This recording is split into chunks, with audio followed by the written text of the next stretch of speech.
Van der Waals forces बाकी hydrogen bonding next class में हो गया था। वंडरवॉल फोर्सेस में 3 टाइप्स हैं, उनका ये लास्ट क्लास में ही हो गया था, हम पीछे चल रहे हैं ऑलरेडी।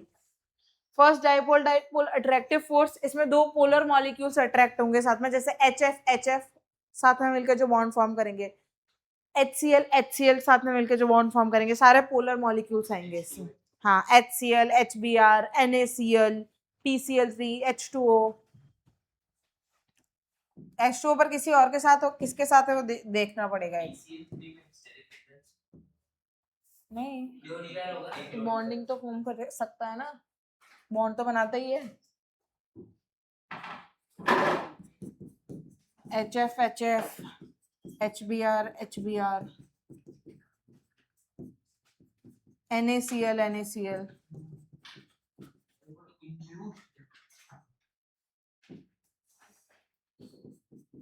NH3 और H2, ये सब में डाइपोल डाइपोल अट्रैक्टिव फोर्स होता है। अब इसमें से एक में नहीं है, किस में नहीं है? मैंने 4 एग्जांपल लिखे हैं, इसमें से एक में डाइपोल इंड्यूस डाइपोल नहीं है, और अगर वो नहीं है तो कौन सा है वो पढ़ा चुकी हूँ। क्यों पोलर होता है?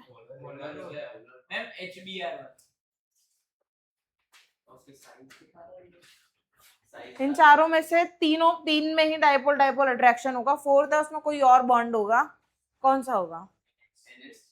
कौन सा बॉन्ड होता है? हाइड्रोजन बॉन्डिंग, हाइड्रोजन दोनों साइड इलेक्ट्रोनेगेटिव। HF में भी हो सकती है, बट ये वाली बॉन्डिंग भी शो करेगा, दोनों सेम मॉलिक्यूल। हाँ, दोनों शो कर सकता है, ये भी और दोनों H2O मॉलिक्यूल भी दोनों शो कर सकते हैं, तो इसलिए इनको एग्जाम्पल दोनों में लिखते हैं। हाँ, अगर पोलर चेक किया तो ये नहीं करेगा, ये नहीं करेगा, ये सिर्फ डाइपोल डाइपोल ही करेगा। सेकेंड टाइप है डाइपोल इंड्यूस डाइपोल, जिसमें एक पोलर मॉलिक्यूल आएगा, दूसरा नॉन पोलर मॉलिक्यूल आएगा। HF plus CCl4, HF plus CH4, HCl plus benzene. H2O polar होता है।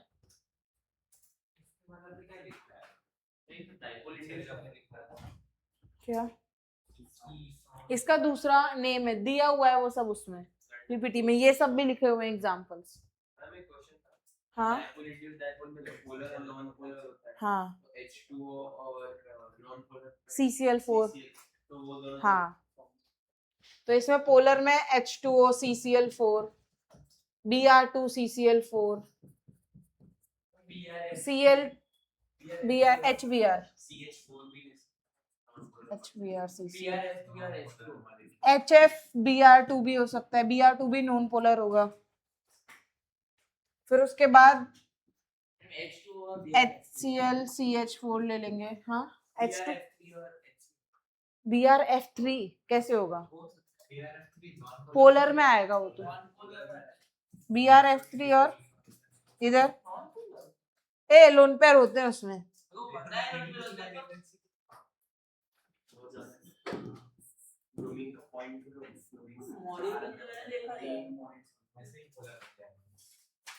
ये स्ट्रक्चर है Brf3 का, तो पोलर है। ये बेंजीन के साथ हो सकता है, बेंजीन का फॉर्मूला होता है C6H6। इसका दूसरा नेम है डी बाय, ये तो उनका लास्ट क्लास में ही हो गया था, ये तीनों टाइप। तो अब डिस्पर्सिव और थर्ड लंडन फोर्स, इसमें दोनों नॉन पोलर मॉलिक्यूल्स आएंगे, जैसे CCl4 Br2 Cl2 Cl2। हाँ, CCl4 CH4, Br2 CCl4 का भी एक सॉल्यूशन होता है, लैब में होता है, Br2 dissolve in CCl4 solvent, तो उसमें भी यही होता है। नहीं,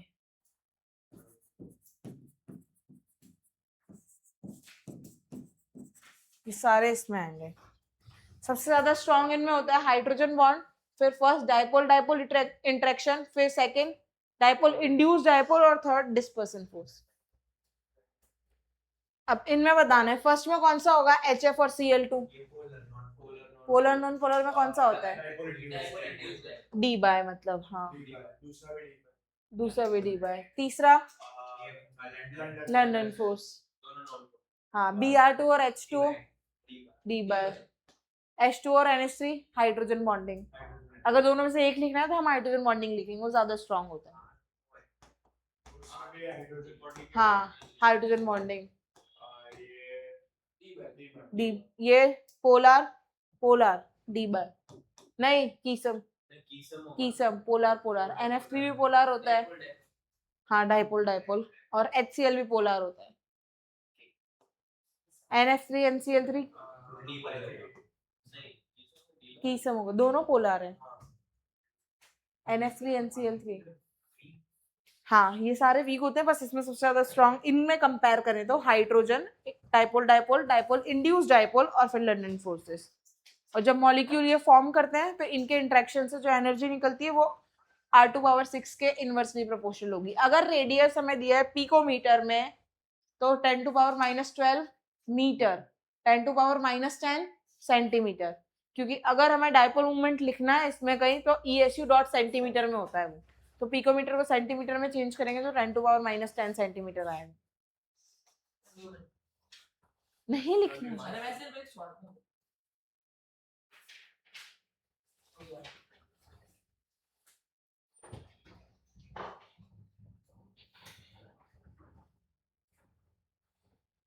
वॉन डर वाल फोर्सेस मॉलिक्यूलर वेट के भी डायरेक्टली प्रोपोर्शनल होते हैं। कोई मॉलिक्यूल जिसका वेट ज्यादा है,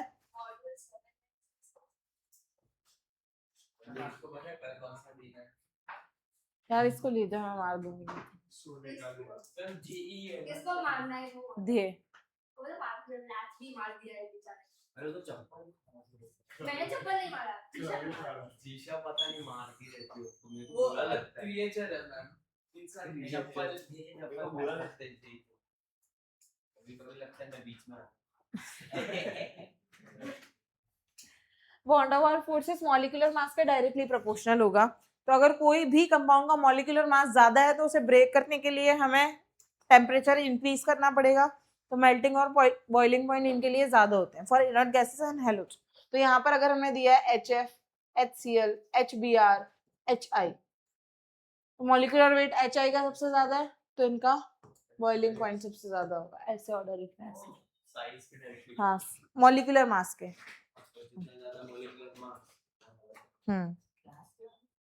और इसमें भी अगर हमने लिखा है H2, D2 और T2, ये हाइड्रोजन के 3 आइसोटोप्स हैं।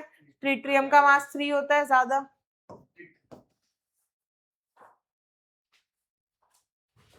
थर्ड बॉन्डिंग हमारे पास आती है अभी मेटलिक बॉन्ड। मेटल्स के एलिमेंट पास पास होते हैं, अब उनमें बॉन्डिंग कैसे होगी वो देखते हैं। ये भी एक इलेक्ट्रोस्टैटिक फोर्स ऑफ अट्रैक्शन ही होता है। इसको लॉरेंस एक साइंटिस्ट थे, उन्होंने दो मॉडल से मतलब एक ही मॉडल के दो नेम दिए थे, जैसे इलेक्ट्रॉन गैस मॉडल और इलेक्ट्रॉन सी मॉडल, क्योंकि इलेक्ट्रॉन न्यूक्लियस के आसपास पूरे हर जगह में ऐसे फैले हुए होते हैं बिल्कुल सी की तरह। जैसे यहाँ पर अगर हमने सोडियम मेटल लिया है, इसको इन्होंने दो टाइप में मतलब दो पार्ट्स में डिवाइड कर दिया इस मॉडल को। फर्स्ट पार्ट होता है इसका valence electron. Valence electron means outer most subshell में जो इलेक्ट्रॉन प्रेजेंट है उन्हें वैलेंस इलेक्ट्रॉन कहते हैं। जैसे सोडियम का एक वैलेंस इलेक्ट्रॉन होता है, 1 वैलेंसी होती है सोडियम की। बेरिलियम की 2 वैलेंसी होती है। सेकेंड पार्ट है कर्नल। कर्नल का मतलब उन्होंने समझाया न्यूक्लियस और जो इनर शेल्स बाकी हैं वैलेंस शेल के अलावा, उसको इन्होंने कर्नल नाम दे दिया। तो हम एक एग्जांपल लेते हैं सोडियम।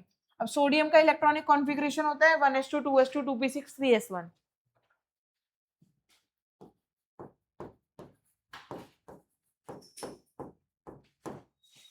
हमने मेटलिक बॉन्ड बनाने के लिए यहाँ पर 2 सोडियम एलिमेंट ले लिए।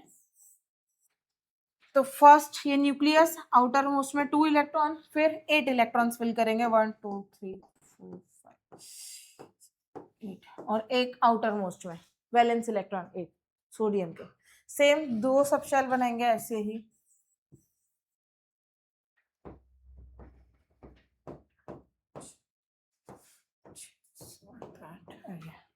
अब ये जो इनर वाला पार्ट है आउटर मोस्ट सबशेल या वैलेंस इलेक्ट्रॉन के अलावा, इसे पूरे को इन्होंने कर्नल नाम दिया है दोनों सोडियम के पार्ट में। अब सोडियम मेटल है, कोई भी मेटल इलेक्ट्रॉन लूज कर स्टेबल इलेक्ट्रॉनिक कॉन्फ़िगरेशन में जाना चाहता है, तो इनके बीच में जो बॉन्ड बनता है वो ऐसे बनता है कि जो आउटर मोस्ट सबशेल में एक सोडियम के जो इलेक्ट्रॉन है वो इसका न्यूक्लियस या इसका कर्नल अट्रैक्ट करेगा, और जो इधर आउटर मोस्ट सबशेल में इलेक्ट्रॉन है वो ये अट्रैक्ट करेगा। और जो अट्रैक्शन के बाद इनके में बॉन्डिंग होती है वो होती है मेटलिक बॉन्डिंग। मतलब वैलेंस इलेक्ट्रॉन है nucleus plus inner shell, outermost जो वैलेंस शेल होता है उसके अलावा जितने शेल हैं वो, और न्यूक्लियस को कर्नल नाम दिया है। आए समझ में? दोनों के आउटर मोस्ट सब शेल को उनके अपोजिट न्यूक्लियस अट्रैक्ट करते हैं तो वो मेटलिक बॉन्डिंग होगी, और अट्रैक्शन होता है इसलिए मेटल्स के मॉलिक्यूल अगर हमें देखने मिलेंगे तो बहुत पास पास होंगे। न्यूक्लियस में क्या होता है? पॉजिटिव चार्ज, इलेक्ट्रॉन को अट्रैक्ट नहीं करेगा पॉजिटिव चार्ज। अरे आउटर मोस्ट इलेक्ट्रॉन न्यूक्लियस को अट्रैक्ट कर, इलेक्ट्रॉन को अट्रैक्ट कर रहा है वो। पॉजिटिव चार्ज नेगेटिव चार्ज को तो अट्रैक्ट कर सकता है ना, ये नेगेटिव चार्ज है इलेक्ट्रॉन, न्यूक्लियस में पॉजिटिव चार्ज होता है।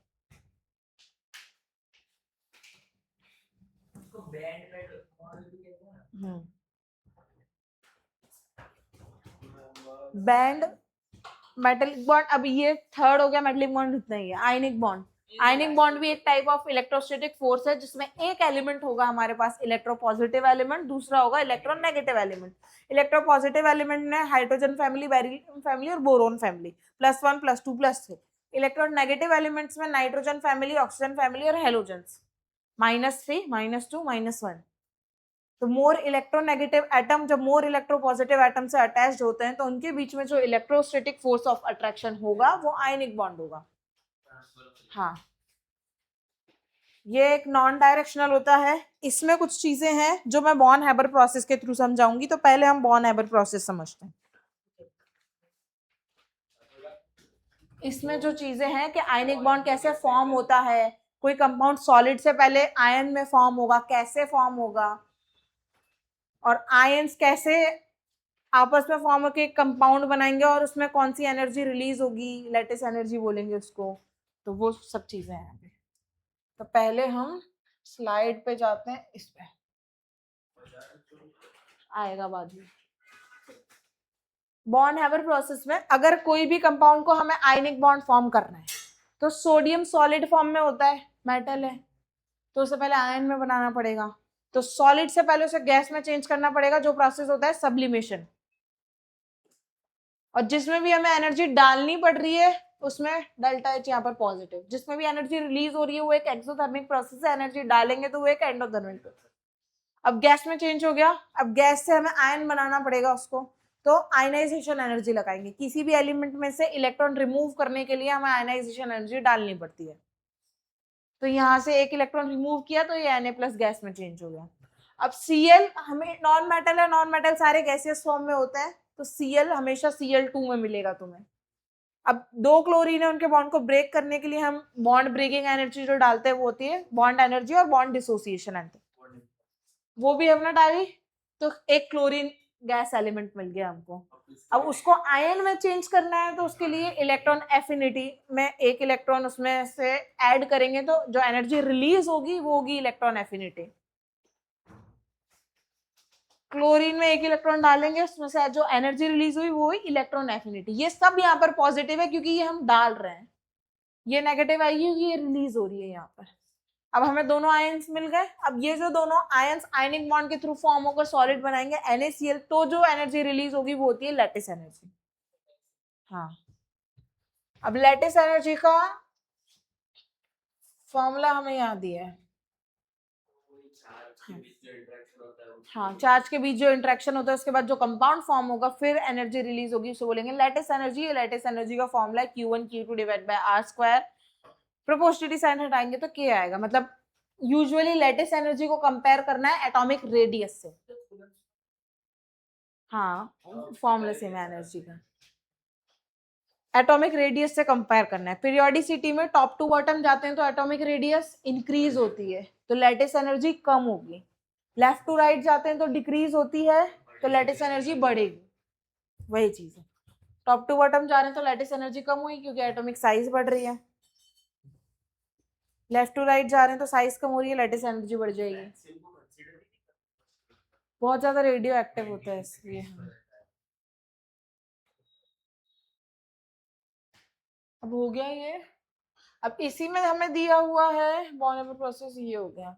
सब्लिमेशन एनर्जी जो है हमारी वो पॉजिटिव होती है, आयनाइजेशन एनर्जी कम है, बॉन्ड डिसोसिएशन एनर्जी कम होगी, इलेक्ट्रॉन एफिनिटी बढ़ती है और लैटिस एनर्जी बढ़ती है, क्योंकि ये दोनों एनर्जी रिलीज हो रही है।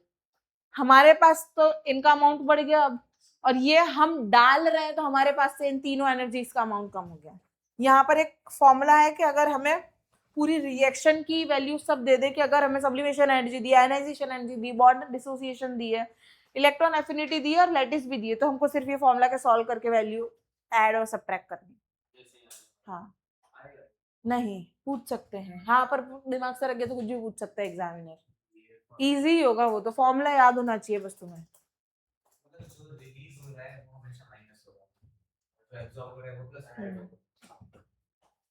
हमने आयनाइजेशन, इसलिए इलेक्ट्रॉन के एंथैल्पी की वैल्यू मैक्सिमम नेगेटिव आती है क्लोरीन के केस में। सबसे ज्यादा strong bond ionic bond, then covalent, then metallic, then hydrogen bond, फिर वॉन डेर वाल में Keesom Debye London forces, ऐसे ये प्रॉपर ऑर्डर आ गया सारे बॉन्ड्स। हाँ, अभी हमारे पास आएंगे characteristics of ionic bond. Ionic bond usually solid होंगे, क्योंकि NaCl देख लो, आयनिक होता है, सॉलिड होता है। हार्डनेस में सबसे ज्यादा डायमंड की होती है सॉलिड्स में। हाँ, आयनिक बॉन्ड क्या? नहीं, हम तो आयनिक पढ़ रहे हैं ना।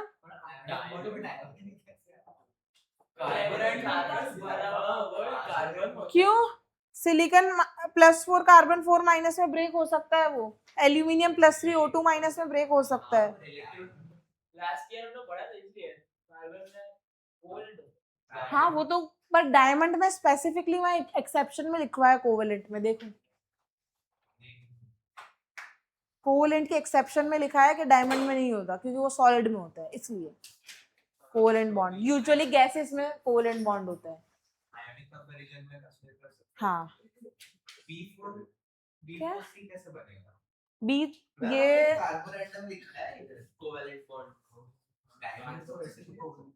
तो वो लगता है उसका ही इधर हो गया है पीपीटी में।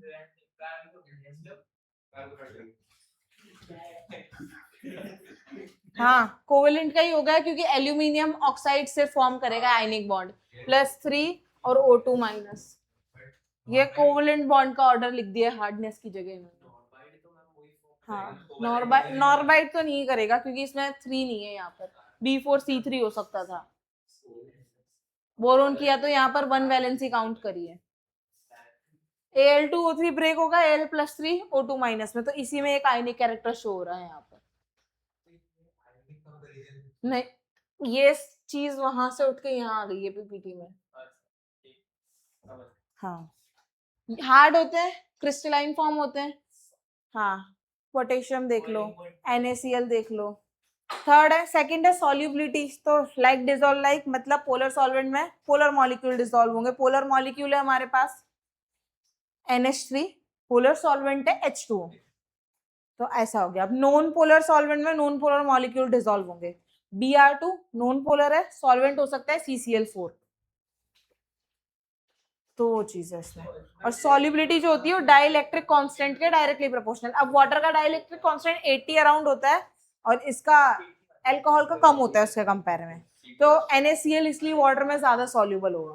ये सॉल्युबिलिटी अभी टॉपिक आएगा, उसमें वापस देखेंगे डाइलेक्ट्रिक कांस्टेंट। थर्ड है melting point and boiling point. जब हमने आयनिक बॉन्ड को सबसे स्ट्रॉन्ग बॉन्ड दिया है, नेम ऐसे ऑर्डर में लिखा था, सबसे स्ट्रॉन्ग बॉन्ड में आयनिक बॉन्ड, तो उस बॉन्ड को ब्रेक करने के लिए हमें जो एनर्जी डालनी, मतलब जो टेम्परेचर डालना पड़ेगा वो हाई होगा। तो आयनिक बॉन्ड वाले जो कंपाउंड होंगे, जो आयनिक बॉन्ड फॉर्म करते हैं यूजुअली, उनका मेल्टिंग पॉइंट और बॉइलिंग पॉइंट बाकी सबके कंपेयर में हाई होता है। हाँ, आया समझ में? हाँ, क्या कहाँ लिखा है?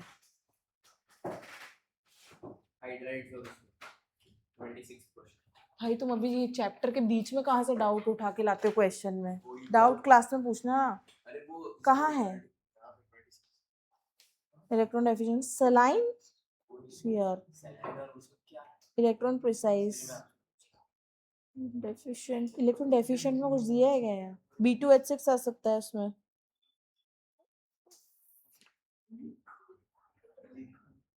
Lithium hydride, hydrogen helium lithium, एक इलेक्ट्रॉन होता है।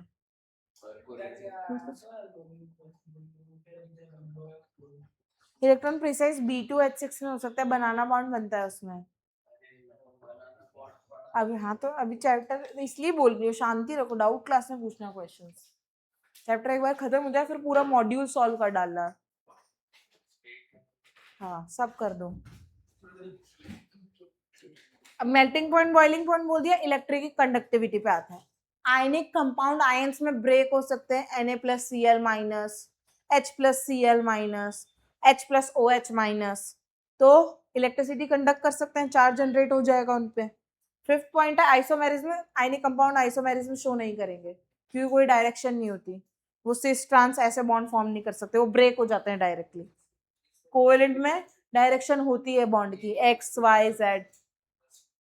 तो सिस ट्रांसफॉर्म हो सकता है, RS फॉर्म हो सकता है, DL फॉर्म हो सकता है कोवेलेंट के केस में, इधर नहीं हो सकता।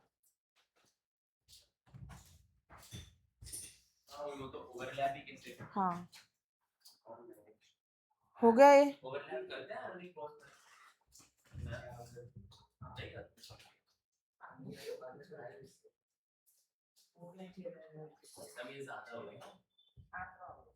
इनकी रिएक्टिविटी ज्यादा होती है क्योंकि हमने देखा था कोवेलेंट के केस में एक कैरेक्टर देखा था कि कोवेलेंट में बॉन्ड फॉर्मेशन और बॉन्ड ब्रेकिंग में टाइम ज्यादा लगता है। यहाँ पर कोई बॉन्ड ब्रेक नहीं करना, ये डायरेक्ट आयंस में सेपरेट हो जाएंगे, तो इस वजह से इनकी रिएक्टिविटी कोवेलेंट के कंपेयर में ज्यादा होती है। आइसोमॉर्फिज्म शो करेंगे, इसमें कोई भी दो कैटायन के और कोई भी दो एनायन के इलेक्ट्रॉनिक कॉन्फ़िगरेशन सेम हो सकते हैं।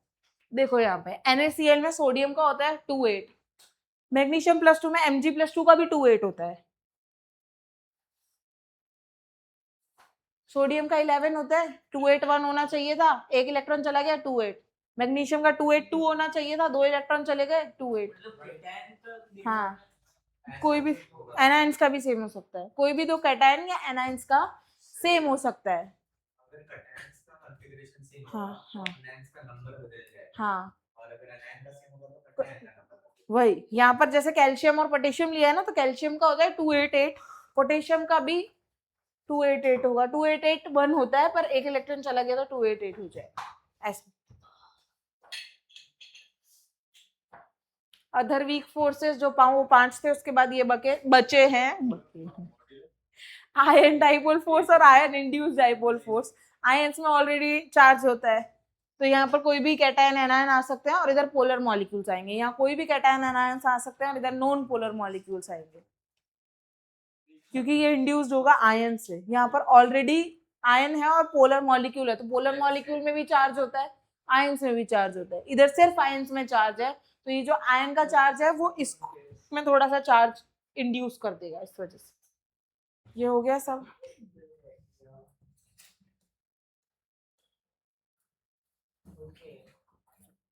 ये कुछ काम का नहीं है, ये कुछ काम की नहीं है। फजान सोल पे आते चलो।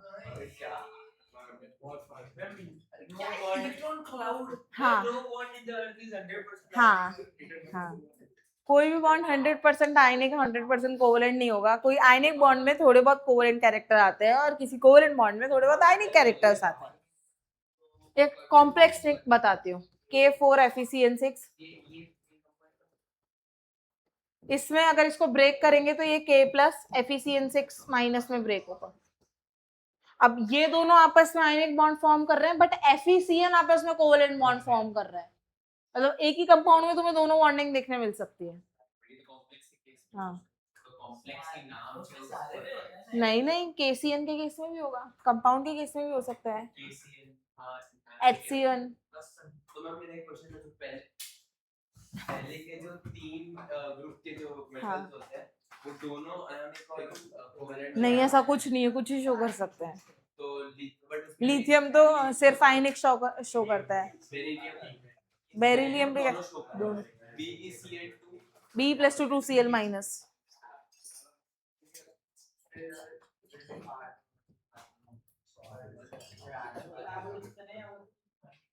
अब पोलराइजेशन पावर देखते हैं। कोई भी कैटायन की एबिलिटी, जब वो एनायन को या इलेक्ट्रॉन क्लाउड को अपनी साइड अट्रैक्ट करेगा, उसे बोलेंगे पोलराइजेशन पावर। अगर कोई भी कैटायन की साइज बहुत छोटी होगी, अगर हमारे पास ये कैटायन है और एक ये कैटायन है, पॉजिटिव चार्ज सेम है, अगर इसमें 10 पॉजिटिव चार्ज है, इसमें भी 10 पॉजिटिव चार्ज है, पर अगर स्पेस कम है तो यहाँ पर पॉजिटिव चार्ज ज्यादा रिएक्टिव होगा, इलेक्ट्रॉन क्लाउड को और अच्छे से अट्रैक्ट करेगा, तो कैटायन की साइज के इनवर्सली प्रोपोर्शनल होगी पोलराइजेशन पावर। आया समझ में? हाँ हाँ, अट्रैक्ट करना, हाँ हाँ। पोलराइजिबिलिटी होती है कि एनायन कितना पोलराइज हो रहा है कैटायंस की साइड। अब इसके कैरेक्टरिस्टिक्स आएंगे, किस किस पे वो डिपेंड करता है, जो अभी मैंने बताया कैटायन की साइज की इनवर्सली प्रोपोर्शनल होगा। हाँ, कैटायन अगर छोटा होगा तो उसकी पोलराइजेशन पावर अच्छी होगी, वो ज्यादा इलेक्ट्रॉन क्लाउड अपनी साइड अट्रैक्ट करेगा। हाँ, इनवर्सली होगा।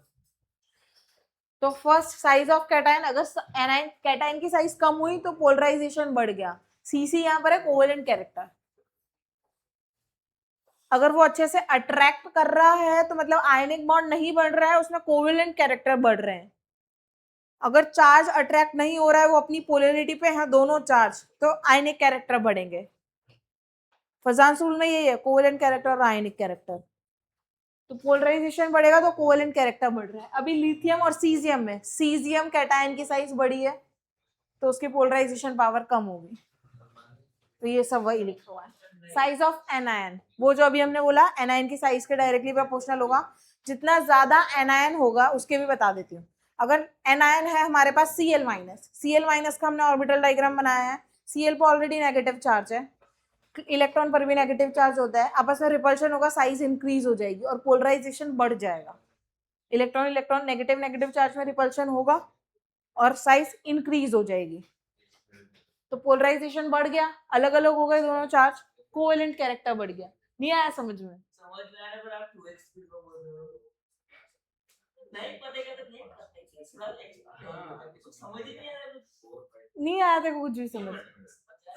फिर क्या है भाई? मतलब मेरे को एक डाउट, क्या डाउट है कि अगर देखो पोलराइजेशन बढ़ेगा तो दोनों के बीच में इलेक्ट्रोस्टैटिक फोर्स बढ़ेगा, दोनों चार्ज सेपरेट हो जाएंगे, इलेक्ट्रोस्टैटिक फोर्स कम होगा, पोलराइजेशन बढ़ेगा। तो अगर दोनों चार्ज में पोलराइजेशन कम हो रहा है, मतलब वो चार्ज वही है, वो बॉन्डिंग कर सकते हैं इजीली। पोलराइजेशन मतलब एबिलिटी की, मतलब कितना वो अट्रैक्ट कर पा रहा है, तो ज्यादा अट्रैक्ट करेगा। इलेक्ट्रॉन क्लाउड है, कैटायन एनायन नहीं है। हाँ, न्यूक्लियस तो वही रहेगा, इलेक्ट्रॉन का क्लाउड, इलेक्ट्रॉन क्लाउड मतलब जहां पर इलेक्ट्रॉन पॉसिबिलिटी होने की ज्यादा है, मतलब पॉसिबिलिटी ज्यादा है कि वहां पे इलेक्ट्रॉन हो सकते हैं, ऐसा।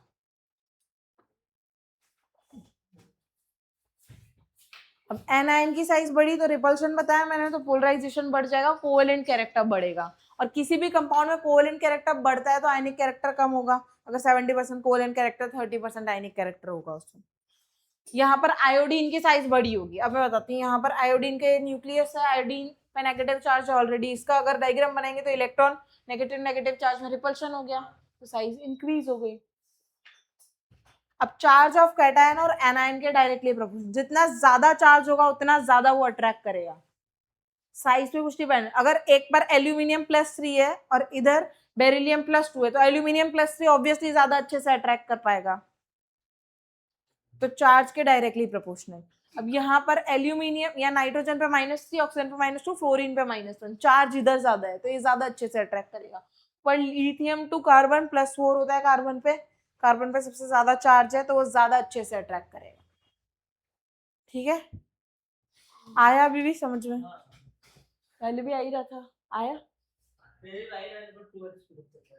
ठीक है, अब आयनिक पोटेंशियल उन्हीं का ही मर्ज है, दोनों का, साइज और कैटायन का, क्योंकि यहाँ पर आयनिक पोटेंशियल चार्ज और रेडियस का ही रेशियो है।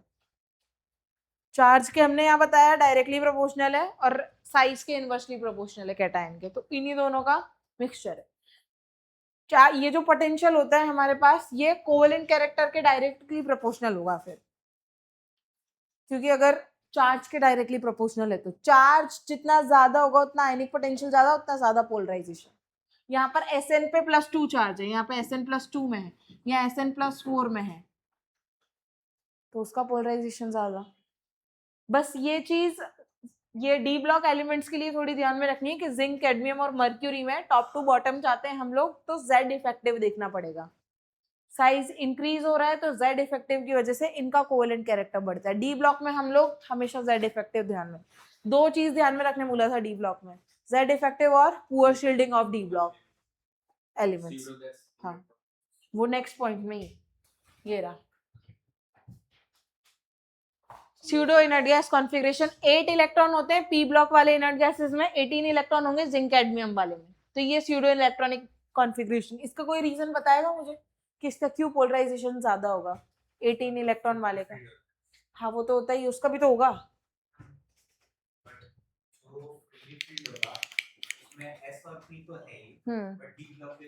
हाँ हाँ पुअर शील्डिंग ऑफ, हाँ हाँ हाँ डी ब्लॉक की पुअर शील्डिंग की वजह से इलेक्ट्रॉन इलेक्ट्रॉन रिपल्शन इंक्रीज हो जाएगा, वो इतना अट्रैक्ट नहीं कर पाएगा। डी ब्लॉक हाँ अट्रैक्ट ज्यादा कर पाएगा क्योंकि डी ब्लॉक और एफ ब्लॉक की पुअर शील्डिंग की वजह से न्यूक्लियस, वो जो प्रोटेक्टिंग लेयर होती है उसकी वो हट जाएगी, वो वीक होती है, तो वो ज्यादा अच्छे से, इसलिए इसका पोलराइजेशन ज्यादा। हाँ नोबल गैस हाँ उसके अराउंड बिहेव करेगा पर इसकी स्टेबिलिटी ज्यादा होगी, इसकी पोलराइजेशन ज्यादा होगी क्योंकि वो जो प्रोटेक्टिंग लेयर है, जो हमने वो बॉडीगार्ड वाली बात करी थी कि बॉडीगार्ड ही नहीं है तो मतलब सेफ्टी खत्म।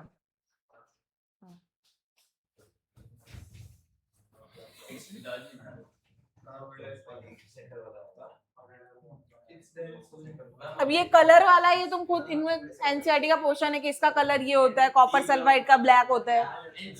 हाँ हाँ जो भी है, कॉपर सल्फेट का तो ब्लू ही होता है। अब सॉल्युबिलिटी देख लेते हैं एक बार ही, फिर खत्म करते हैं सॉल्युबिलिटी के बाद। सॉल्युबिलिटी लास्ट टॉपिक है। फर्स्ट हाँ सॉल्युबिलिटी में ऐसी पहली चीज, अगर कोई भी कंपाउंड तुम्हें दिख रहा है ये सब भूल दो जो पीछे लिखा है, अगर वो हाइड्रोजन बॉन्ड फॉर्म कर रहा है तो वो ज्यादा सॉल्युबल होगा, पहली चीज तो ये ध्यान रखना। अगर HF दिया है वाटर के साथ और HCl दिया है तो HF ज्यादा स्ट्रॉन्ग हाइड्रोजन बॉन्डिंग कर सकता है वाटर के साथ। अब यहाँ पर फर्स्ट पॉइंट केस 1 में हमें दिया हुआ है solvent is covalent nature when common ion cation, मतलब Fe+2 कॉपर +2 लेड टिन, इनके जो कैटायंस होते हैं इसमें हमें पोलर सॉल्वेंट चाहिए, तो H2O HF H2SO4 D2O इनको हम लोग पोलर सॉल्वेंट में डिसॉल्व कर सकते हैं। रुक जाओ अभी पहले, H2O HF H2SO4 D2O DMSO dimethyl sulphoxide, हाँ ये डाइमिथाइल सल्फोक्साइड, फ्यूरेन वो ऑक्सीजन वाली 5 मेंबर की रिंग होती है फ्यूरेन, वो एसिड अल्कोहल, ये जो पोलर कंपाउंड या पोलर सॉल्वेंट दिए हुए हैं उस वजह से पोलराइजेशन बढ़ेगा, पोलराइजेशन बढ़ेगा तो कोवेलेंट कैरेक्टर बढ़ेगा, कोवेलेंट कैरेक्टर बढ़ता है तो आयनिक कैरेक्टर कम होता है। अगर 70% कोवेलेंट होगा 30% आयनिक होगा, 30% कोवेलेंट होगा 70% आयनिक होगा, ऐसे। अगर कोवेलेंट कैरेक्टर बढ़ रहा है, आयनिक कैरेक्टर कम हो रहा है तो सॉल्युबिलिटी कम होगी। अब बताती हूँ कैसे। वाटर खुद एक आयनिक कंपाउंड है, H+OH- में ब्रेक हो सकता है इलेक्ट्रिसिटी की प्रेजेंस में, तो वो आयनिक कंपाउंड अगर होगा तो वो उसमें इजीली डिसॉल्व हो जाएगा। Polar like dissolve like, polar solvent dissolve होगा पोलर कंपाउंड, मतलब पोलर कंपाउंड डिसॉल्व होगा पोलर सॉल्वेंट में। अब यहाँ पर कंपाउंड में कैरेक्टरिस्टिक आयनिक कैरेक्टरिस्टिक ऑलरेडी कम है तो वो आयनिक सॉल्वेंट में क्यों डिसॉल्व होगा, तो सॉल्युबिलिटी कम होगी। हाँ आया समझ में क्या बोला? पोलर होता है इलेक्ट्रिसिटी की प्रेजेंस में, H+OH- बॉन्ड फॉर्म करता है कोवेलेंट। हाँ बोलते हैं याद है तो बोल। हम लोगों ने जो हाइड्रेशन एनर्जी में पोलर मॉलिक्यूल बनाया था, वाटर को एक साइड प्लस एक साइड नेगेटिव, तो यहाँ पर सॉल्युबिलिटी कम हो जाएगी क्योंकि आयनिक कैरेक्टरिस्टिक है ही नहीं। H+OH- बॉन्ड किससे करेगा, कोवेलेंट कैरेक्टरिस्टिक है इसमें ज्यादा। तो भाई तो अगर हमने लिए हैं यहाँ पर AgF AgCl AgBr और Agi, तो आयोडीन फ्लोरीन की इलेक्ट्रॉन नेगेटिविटी ज्यादा होती है, सबसे ज्यादा चार्ज इधर टॉप टू बॉटम जा रहे हैं, तो आयोडीन की तो और कम होगी, मतलब जितना नेगेटिव चार्ज है वो ज्यादा साइज में स्प्रेड हो जाएगा, तो सबसे ज्यादा पोलराइजेशन इसमें आएगा अगर हमने लिया है पोलर सॉल्वेंट तो। ठीक है, polar dissolve polar, non polar dissolve non polar, ऐसे याद। अगर हमने नॉन पोलर सॉल्वेंट ले लिया केस 2 में, अगर नॉन पोलर सॉल्वेंट जैसे CCl3, benzene, CS2, alkene, ether, ये सब नॉन पोलर में आते हैं, Br2, Cl2, तो पोलराइजेशन इंक्रीज हो जाएगा अगर हमने नॉन पोलर सॉल्वेंट, जैसे इसमें AgI का ज्यादा होगा नॉन पोलर के साथ, क्योंकि इसका आए समझ में, इसका यहाँ पर पोलर सॉल्वेंट में कोवेलेंट कैरेक्टरिस्टिक कम है, आयनक कैरेक्टरिस्टिक ज्यादा है, तो इसका नॉन पोलर के साथ ज्यादा हो जाएगा।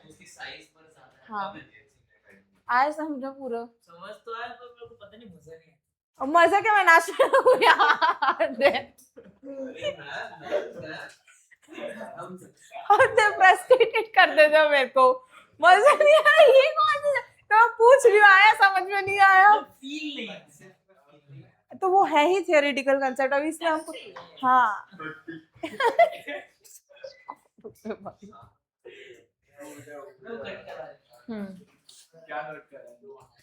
ये NaI और NaCl के कंपेयर में NaCl आयनिक कैरेक्टरिस्टिक ज्यादा शो करेगा, NaI कम शो करेगा, तो ये नॉन पोलर में डिसॉल्व होगा, सिंपल।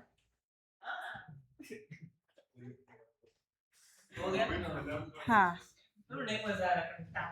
अब देखो, अगर हमें दिया हुआ है यहाँ पे ईथर, ईथर हमारे पास नॉन पोलर सॉल्वेंट है, तो इसमें से किसका सबसे ज्यादा होगा, NaI का,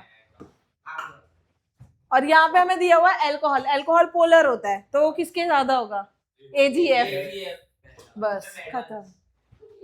हाँ अभी सॉल्युबिलिटी डाइलेक्ट्रिक कांस्टेंट के डायरेक्टली प्रोपोर्शनल, डाइलेक्ट्रिक कांस्टेंट सबके यहाँ लिखे हुए हैं, HF का सबसे ज्यादा होता है, फिर वो रॉड आती है उससे कैलकुलेट करते हैं, मशीन में वैल्यू आती है वो लिखते हैं, नहीं नहीं नहीं, ये कितने ज्यादा अमाउंट में इलेक्ट्रिसिटी कंडक्ट करेंगे तो ब्रेक हो सकता है, कितनी इलेक्ट्रिसिटी डालने के बाद, हाँ सबसे ज्यादा वो उसका होता है, वो इजीली ब्रेक हो जाएगा, मतलब इतनी इलेक्ट्रिसिटी डालेंगे तो उसका डाइलेक्ट्रिक कांस्टेंट सबसे ज्यादा आएगा, फिर वाटर, फिर D2 और फिर लास्ट में अल्कोहल वाला। NaCl is less soluble in D2, dielectric constant सबसे कम होता है। हाँ